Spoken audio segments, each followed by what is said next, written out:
The Sandy Peggy tribunal adjourned this week until September. Sandy stuck her head above the parapet and has endured a witch hunt at the taxpayer's expense for asserting her sex-based rights. It's Sandy Peggy who's being hauled over the coals. Suspension, disciplinary proceedings, character assassinations, all for saying she had a lawful right to access a single-sex space for women. This is Scotland, not Salem. Show me the tuna.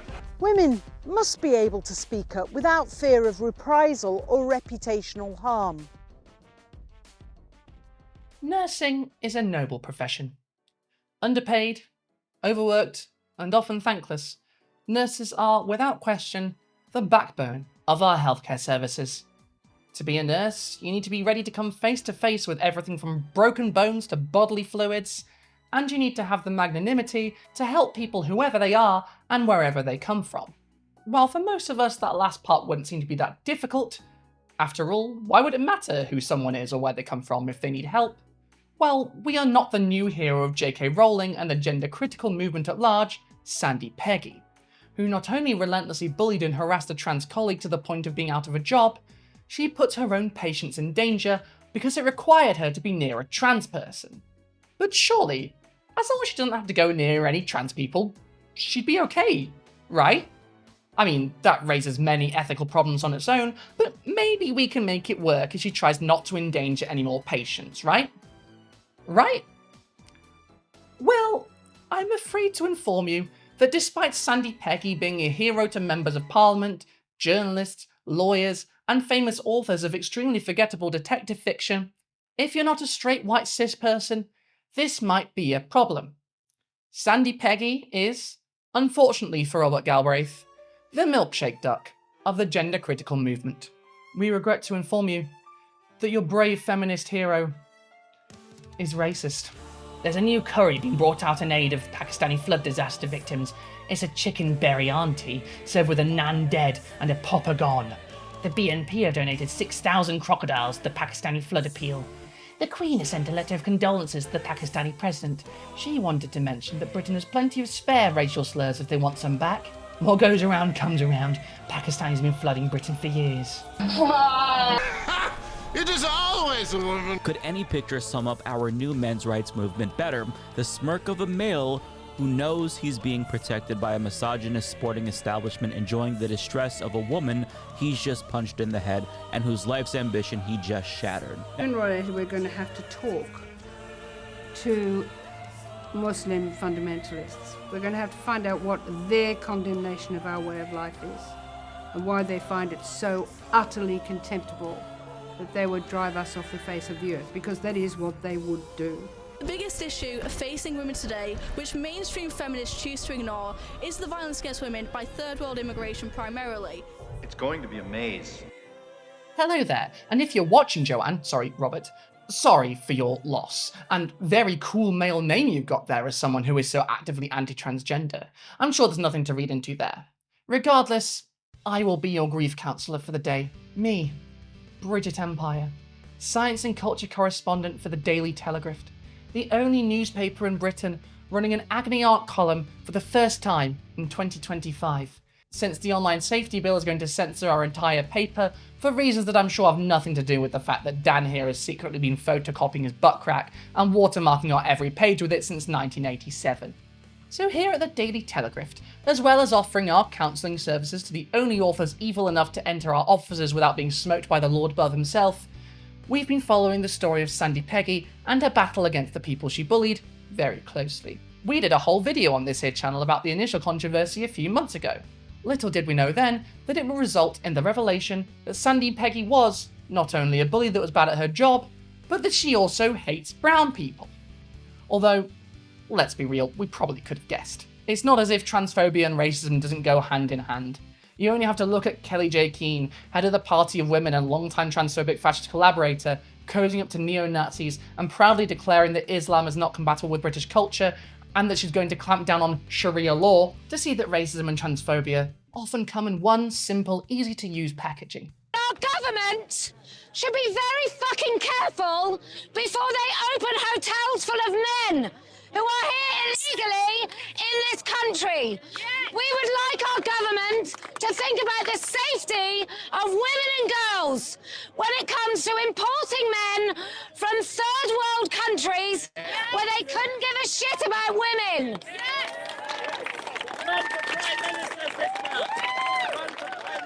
I will.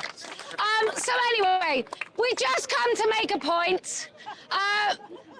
We think it needs to be said because these are the words that they will take from you because they will accuse you of being Islamophobic or racist. And we cannot be told to be silent on things that impact women on the basis that some bloke is going to get offended. Yes. So...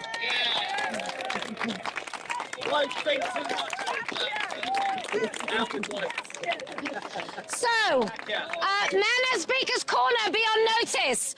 We will come here each and every week to say the things that you don't want us to say. So, if you can say Sharia courts are bad for women, I promise we will win.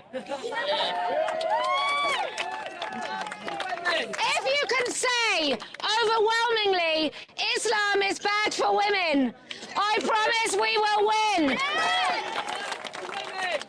And do you know why else we're going to win? Because I never lose.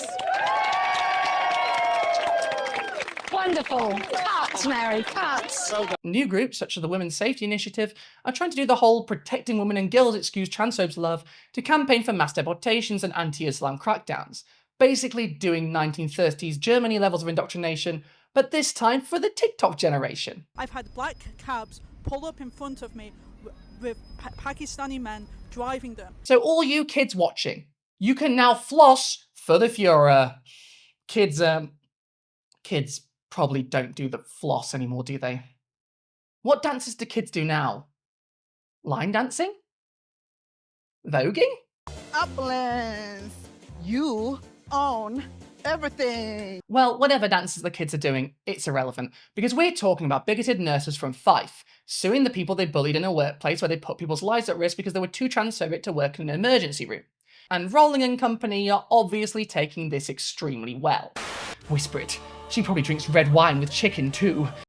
The long and short of it is that Sandy Peggy, a nurse at the emergency department in NHS Fife in Scotland, was suspended to, according to her employers, ensure patient safety. This was initially framed by the media and by the Rowling Brigade as being all to do with her objecting to sharing a changing room with a trans colleague.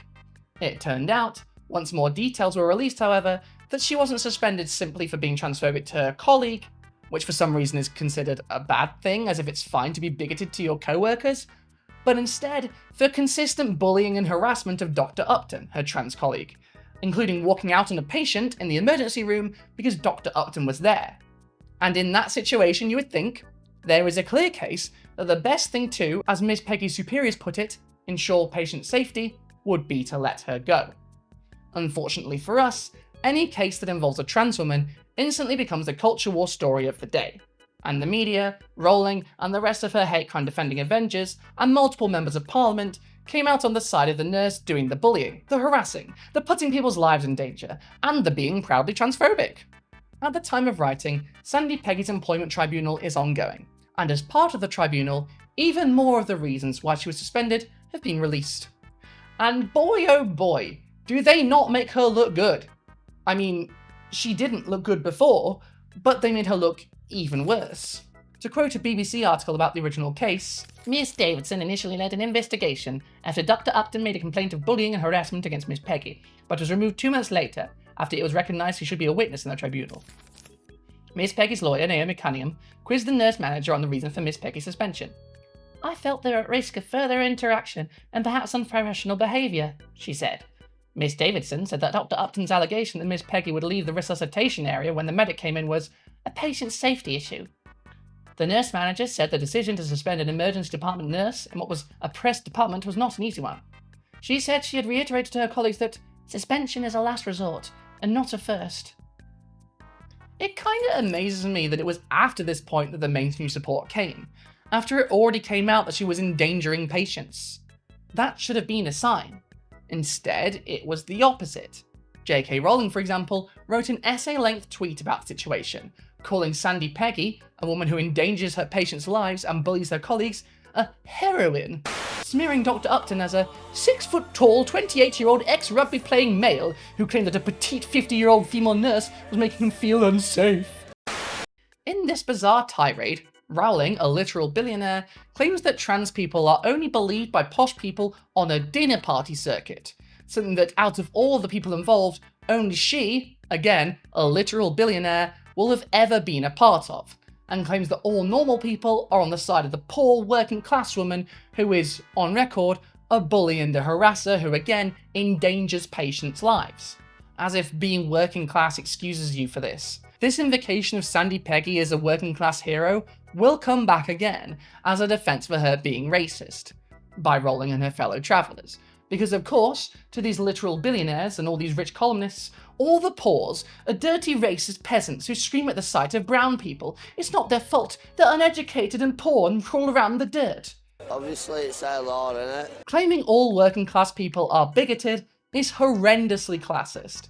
And yet Rowling, despite her being very bigoted, and her ilk, over and over again in this case, invoke this myth under the guise of standing up for the working classes, as if they couldn't use their billions to solve inequality practically overnight, and as if they didn't spend the entirety of 2015 to 2019 fighting to make sure that a Britain that actually dares to try and help the working class can never come to pass.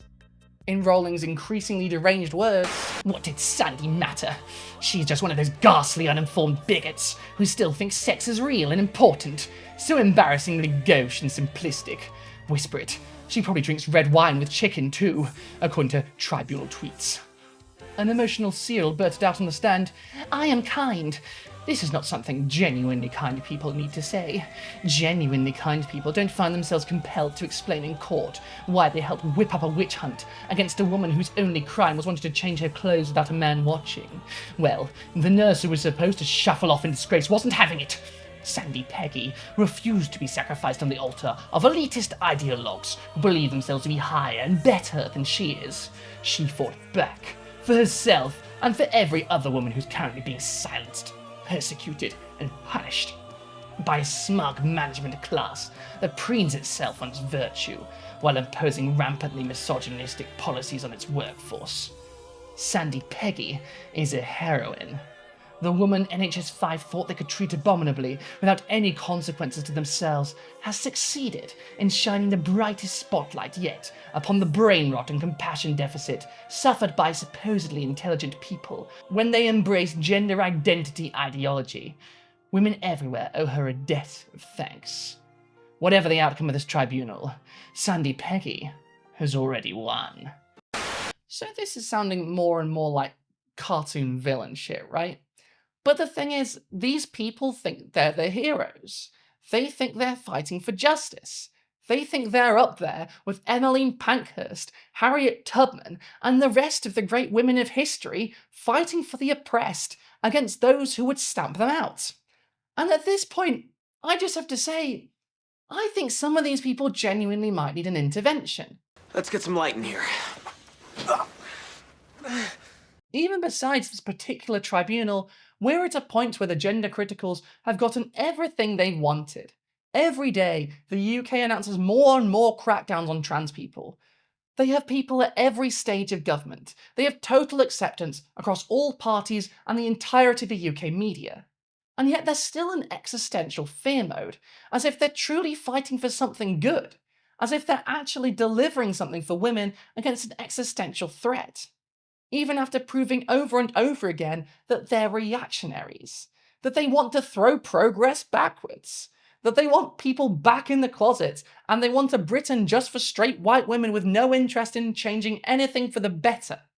Even now, as it is clearer than ever that they are the mainstream and conservative to the bone, just look at the colours they use on all social media to try and reckon with the fact that while standing up against minorities, standing up for bullies and bigots, throwing millions of pounds of billionaire-backed money at suppressing movements for civil rights for those suffering under the weight of the system they've benefited from, they still consider themselves suffragettes, fighting for women's rights, by any means necessary in a world of people trying to silence them and prevented from ever having a voice. Yet, they have multiple seats in Parliament. They have the ear of the Prime Minister. They have billionaires funding, and they have lobbying people and organisations. They are the men in power that did everything they could to prevent women from getting the vote. But I suppose, even if they aren't suffragettes in any way that actually matters in making any comparison to them that would make any sense to most of us, there is one way in which they're kind of similar.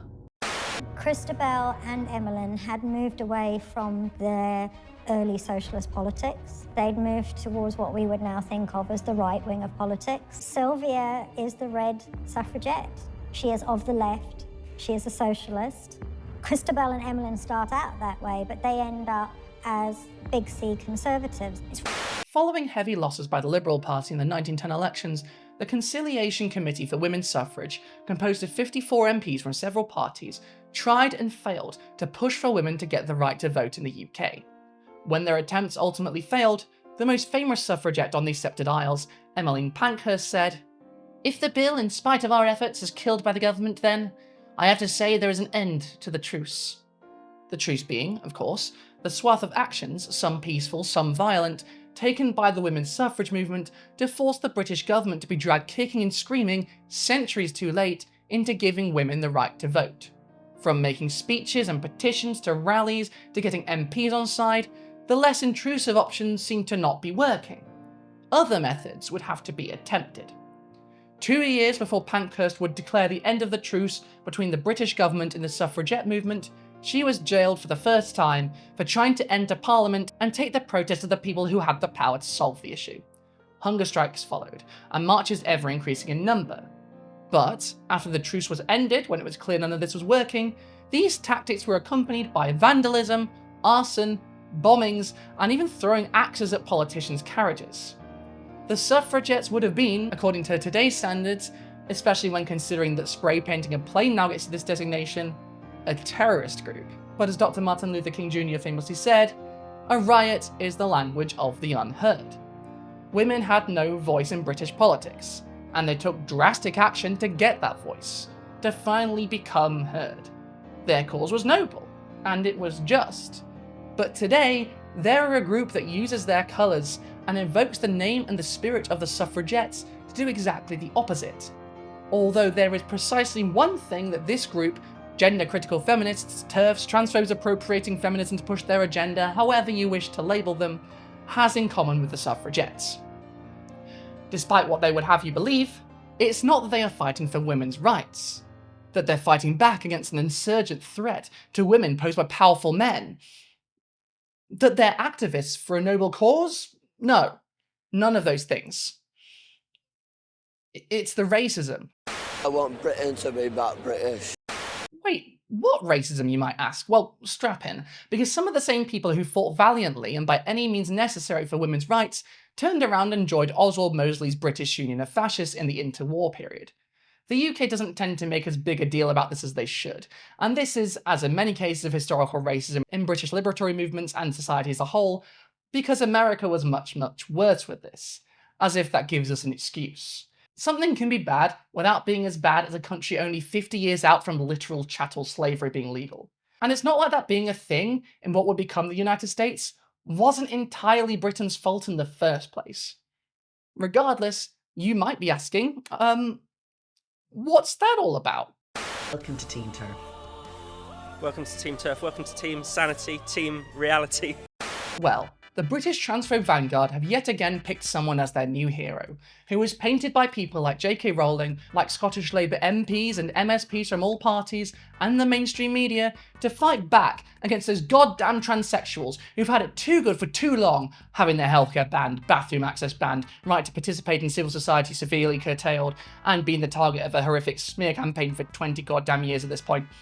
Too good for too long. The transphobes, having won at every single juncture, apparently needed another win.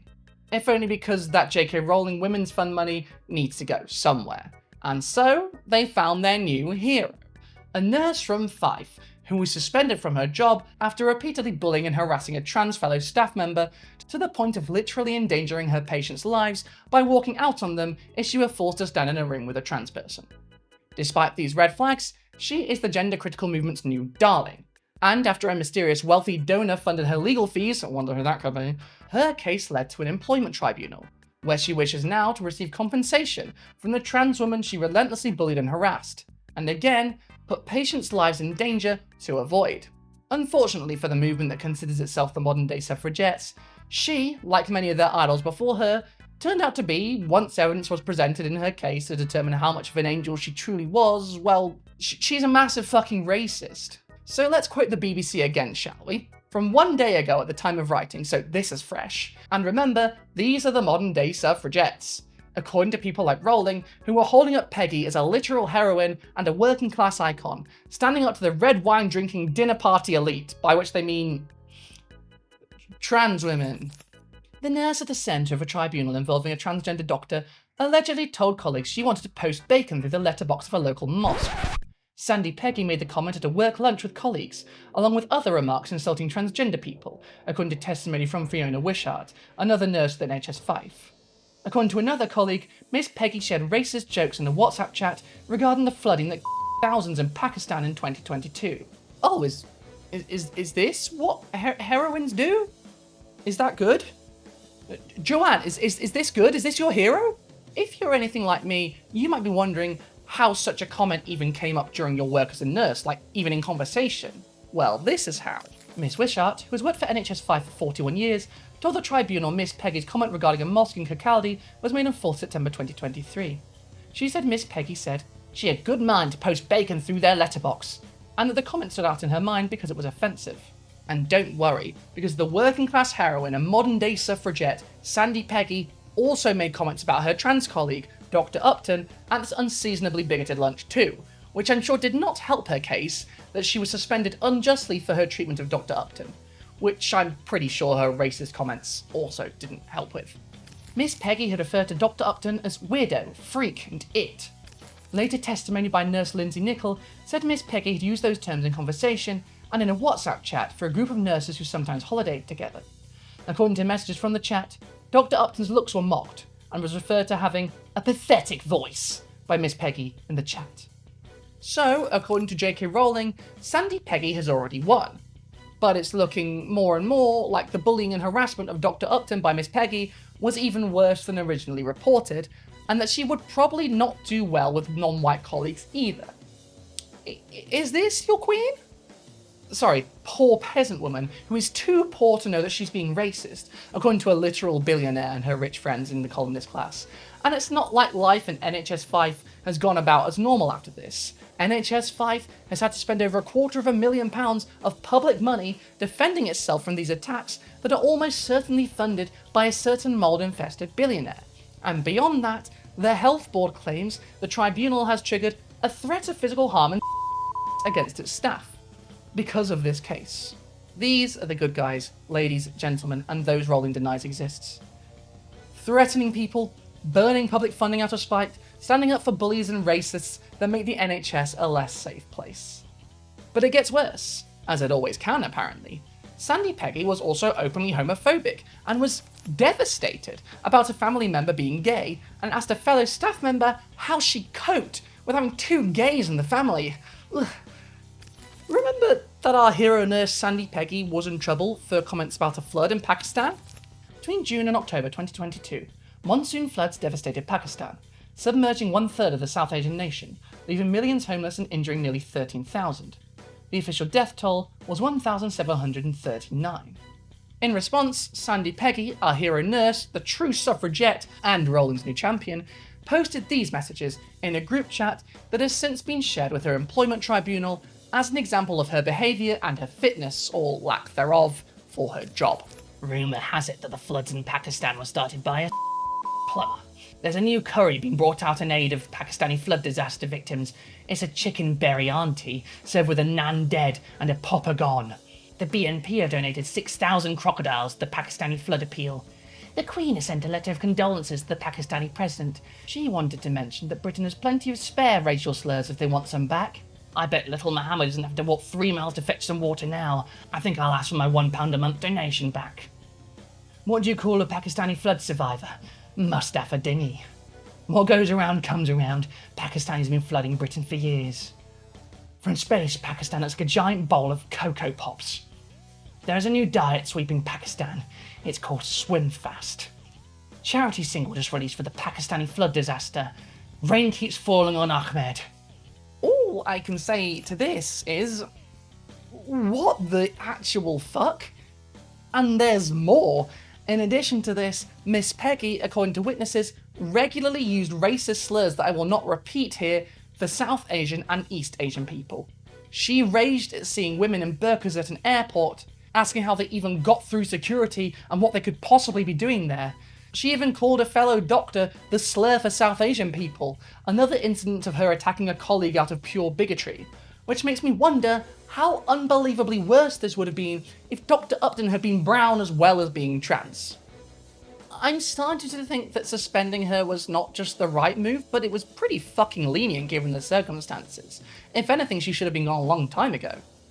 This is the person who had MPs and MSPs, official government actors, defending her and taking fucking photo shoots. Here's Melanie Ward MP doing a photo shoot with Peggy and the MSP, Member of Scottish Parliament, Claire Baker, claiming she never should have had to take legal action to uphold her right to change in a single-sex space.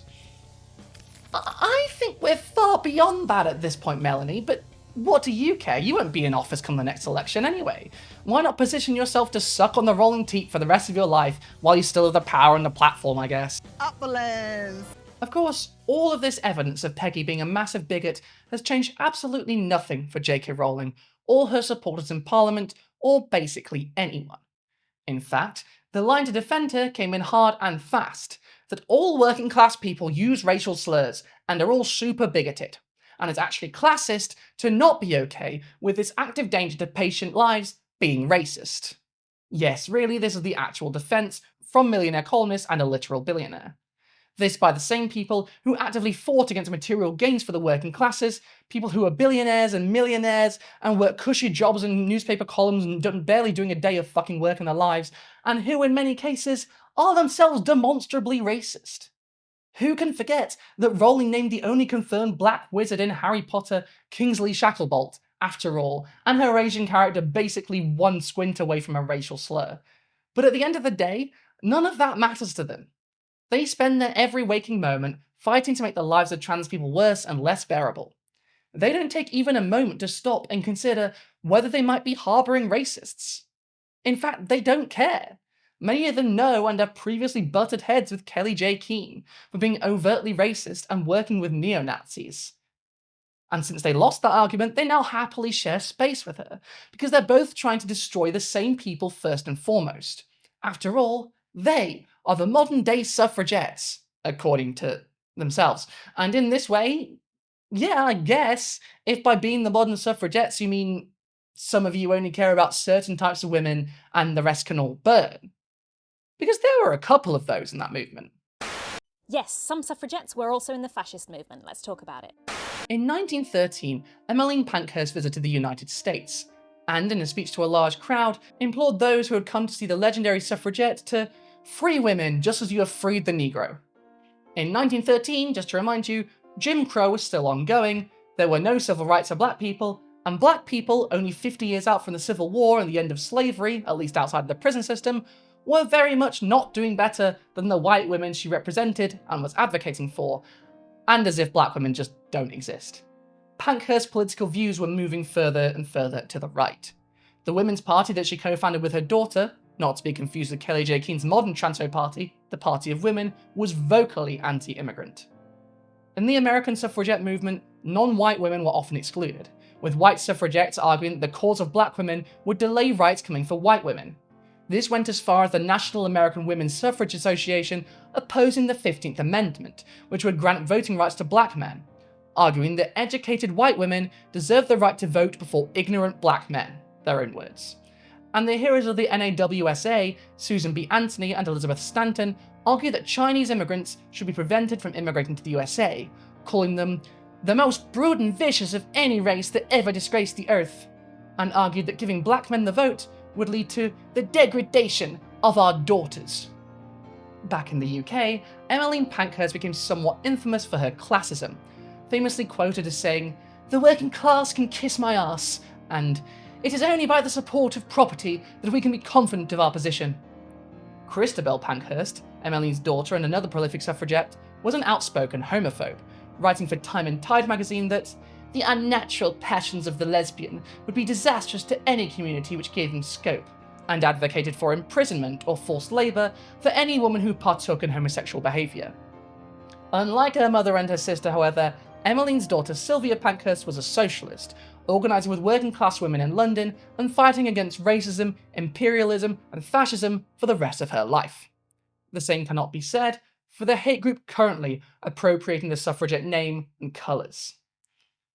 Although the reason for the existence of such a reactionary and, if we're being honest, fascist group like the gender critical movement, whose goal is trans extermination, existing at least in the public eye as a women's movement also dates to this time period, and the increasingly reactionary slant of white, rich women, and one of the reasons Britain's weird movements of self-described feminists, who are in actuality just reactionary bigots with no actual feminist ideals or ambitions, can exist, but feel so bizarre to anyone not immersed in the deeply strange atmosphere around how upper-class white women in Britain identified with suffragettes and their oppression as women, while also delighting in the privileges of race and class, stamping out people beneath them and rallying against immigrants, workers, brown people and queer people. And still now, we have billionaires with no ambitions except to hurt trans people until they cease to exist or are bullied into being closeted forever, claiming to be feminists, doing this for the sake of women and girls, when the actual opinions of women and girls when polled do not agree with her or her methods. Let's take a look at the world after Emmeline Pankhurst, the post-suffragette world of the 1930s, according to Slate. The most surprising aspect of the BUF was the extensive participation of women in its activities. Its counterparts in Germany and Italy, which enjoyed a reputation for extreme patriarchal attitudes, had effectively suppressed their feminist movements. In Britain, pro-fascist writing by philosopher and social critic Anthony Ludovici in the 1920s had attributed the degenerate state of politics partly to female emancipation, and 1930s fascists continued to uphold such prejudices. In 1932, Mosley himself wrote, "We want men who are men and women who are women." On the face of it, the heady homoerotic atmosphere of the BUF headquarters, with its unmarried men, military barracks and public schoolboys, was not attractive for women. Yet in practice, the movement became remarkably open to women. The women's section was established in March 1933 under Oswald's mother, Lady Maud Mosley, who adopted a motherly role on behalf of the young women who seemed vulnerable to the predatory male blackshirts. She was later succeeded by ex-suffragette Mary Richardson and by Anne Brock Riggs and Olga Shaw, who were responsible for the south and north of the country respectively. The women who appeared prominently at fascist functions had been estimated to comprise 1/4 of the total membership. They wore a black blouse, black beret and grey skirt, but no lipstick or makeup. When the Sunday Dispatch promoted a beauty contest for female blackshirts in 1934, no one entered. Mosley explained, "These are serious women, dedicated to the cause of their country, rather than aspirants to the Gaiety Theatre chorus." In fact, their migration to fascism was far less anomalous than it appears at first sight. For women who sought a great leader and had become alienated by conventional parties, the BUF seemed a natural successor to the Women's Social and Political Union, the militant women's suffrage organisation which was dissolved in 1917. "I was first attracted to the black shirts because I saw in them the courage, the action, the loyalty, the gift of service, and the ability to serve which I had known in the suffragette movement," explained Mary Richardson. Several of suffragette leader Emmeline Pankhurst's colleagues regarded her movement as a forerunner of the interwar dictatorships because of its insistence on total obedience to the leader. During the war, the suffragette leadership had adopted an extreme brand of patriotism, and after 1918, suffragette Christabel Pankhurst repudiated votes for women along with the entire parliamentary system. The sad truth is that many of those who fought with all they had for votes for women did not believe in votes for all women, nor that all women were equal. For some, it was an insult that they and others of their class couldn't vote, but, like Emmeline Pankhurst herself, did not consider black women or immigrant women, and were growing increasingly nationalistic, despite how recently the tide had turned to even have the nation allow them to participate. People from any background can become reactionary. Even those who have worked for liberation for one people can turn around and decide that all necessary liberation is over, and that now is the time to clamp down and secure their place, at the expense of those that they consider lesser. As an Injustice mag rightly puts it, the suffragettes' legacy extends beyond their fight for women's suffrage, and unfortunately, it includes a history of exclusion and prejudice towards marginalized communities, including transgender individuals. Some suffragettes held beliefs that define women solely by their biological sex, a view that could be considered anti-trans. This perspective has influenced contemporary anti-trans movements, such as TERF and gender-critical ideology. These groups often use suffragette rhetoric and imagery to support their anti-trans stance, such as the phrase woman-born woman, which they use to exclude trans women from women's spaces. The suffragettes' anti-trans legacy is a reminder that even movements that fought for equality and justice can perpetuate harm towards marginalized communities. And yet, even with this in mind, with what some of the ex-suffragettes turned into, they are still nothing like the gender-critical movement, no matter how many times it evokes their flag, their colours, and their cause. It is an insult to the suffragettes that the gender-critical movement consistently appropriates their colours and their iconography, alluding to, and sometimes outright claiming to, being a modern-day suffragette movement, fighting the newest frontier in the battle for women's rights. In the end, even the worst, most frothing at the mouth racist suffragettes fought tooth and nail, even with violence, to get women the right to vote. The gender-critical movement, it has the racism, sometimes it has the violence, but they've done less than nothing for women. While they've been on their decades-long crusade against trans people, abortion access has been gutted, particularly in the USA. Women suffer in imperialist horrors from Gaza to Sudan that are entirely preventable, and they say nothing. Healthcare cuts make access to medical care that women desperately need, from contraception to birthing facilities to anything, harder and harder to get, and they say nothing. All over the world, millions of women are suffering, and they do absolutely nothing. Instead, their entire fight is focused on hounding a minority group that includes a lot of women. Not that they'd recognize them as such, but still hounding them out of existence. And even their efforts here actively are making life worse for other women, for cis women, making it dangerous to use the women's toilet if you don't meet traditional standards of femininity, having your gender, everything from your genitals to your chromosomes to your haircut, policed by paranoid wannabe suffragettes that see trans people behind every door and peeking through every window. Now there are reports that even participating in women's sports is going to require genetic tests. Does this sound like something that most women are going to be comfortable with? These bigots cosplaying as suffragettes are making state interference, police interference into women's lives more and more common, insisting on policing women and femininity at every turn, just in case a trans person happens to slip through the cracks. And while they're at it, abortion rights are eroded, healthcare is eroded, anti-discrimination protections and provisions for equal pay are eroded. These are no suffragettes. The suffragettes, for the most part, were heroes, and even the worst of them, the ones that turned from a noble cause to a ghastly betrayal of humanity, at least at one point did fight for genuine liberation and made a meaningful difference fighting for what was right.